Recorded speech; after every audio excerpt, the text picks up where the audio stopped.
코로나19 17만 명이 넘었어요? 정확한 속보 들어왔습니까? 전해주시죠.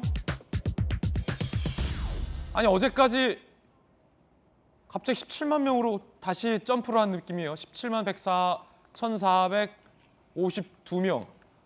그렇죠? 하루 새 7만여 명이 폭증한 거죠.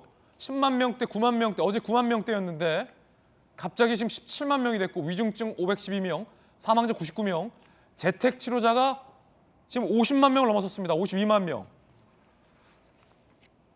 전 진짜 모르겠습니다. 여러분 어떻게 생각하십니까?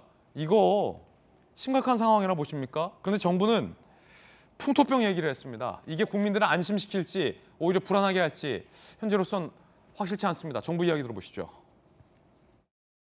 현재는 오미크론의 위험도를 계속 확인하면서 풍토병적인 관리 체계로 전환하기 시작한 초입 단계가 되겠습니다. 최종적으로는 오미크론도 다른 감염병과 같은 관리 체계로 이행할 수 있을 것입니다. 출구를 찾는 초입에 들어선 셈이 되겠습니다. 출구를 찾는 초입이다. 풍토병의 관리 초입이다. 자, 여야 두 분 의견 짧게 들어보겠습니다. 어떻습니까? 오락가락하는 게 문제라고 생각을 하죠. 전문가 의견을 들어달라고 했는데 전문가 의견을 듣지 않았는데요.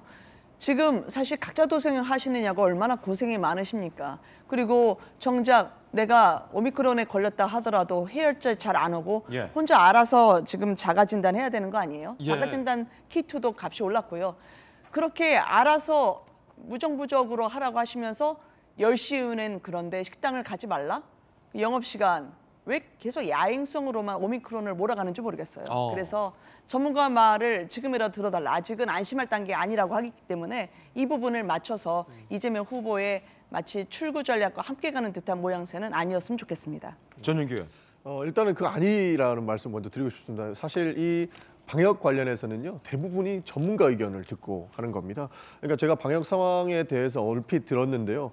그 질병관리청에서는 최고의 전문가들이 모여 있죠. 질병관리청에서는 풀면 안 된다라고 주장하고 있고, 우리 그 중소상공인들을 위한 그런 부처에서는 이건 풀어야 된다고 얘기하고 있고, 그 공방이 굉장히 거세다는 것입니다. 그래서 이제는 이것을 그 코로나19를 어떻게 대응할 것인가에 대한 논의가 새롭게 이루어져야 된다라고 가고 있는 겁니다. 그래서 방역 조치를 단계적으로 완화했던 것이고요. 그러면서도 쪼일 부분은 쪼여야 되는 게 어쩔 수 없는 상황까지 온 거라고 판단을 하고 있습니다. 그래서 여야 대선 후보들이 둘 다 방역은 완화를 조금 하되 그다음에 그 더 문제가 생기지 않게끔 중증이나 위중증 관리는 또 특별하게 더 해야 되지 않나 이런 의견을 주고 있는 것이 아닌가 저는 그렇게 보고 있습니다. 자, 천하람 변호사님, 제가 네. 질문 드릴 게 하나 있는데 국민들의 불안감. 얼마 전 최근 7개월 아이가 영아가 말도 못하는 영아, 돌도 안 된 영아가 코로나에 확진돼서 고열 등의 증상이 있어서 응급실을 찾으려고 했는데 몇 군데를 돌아다녀도 병원에서 받아주지 않아서 타 지역으로 가다가 숨졌습니다.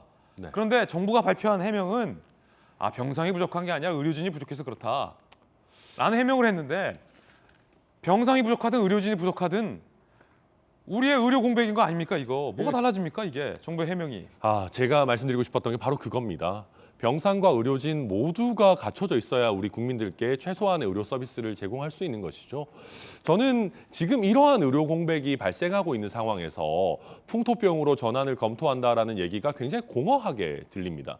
그러니까 이게 만약에 오미크론이 초기 단계 이런 식으로 감염자 수가 폭발적으로 늘기 전에 미리부터 우리가 이런 식으로 풍토병 전환을 검토하겠다라고 얘기했었다면 국민들께서 좀 덜 불안하셨을 것 같아요. 우리가 준비된 상황에서 이런 지금 대응을 하고 있구나.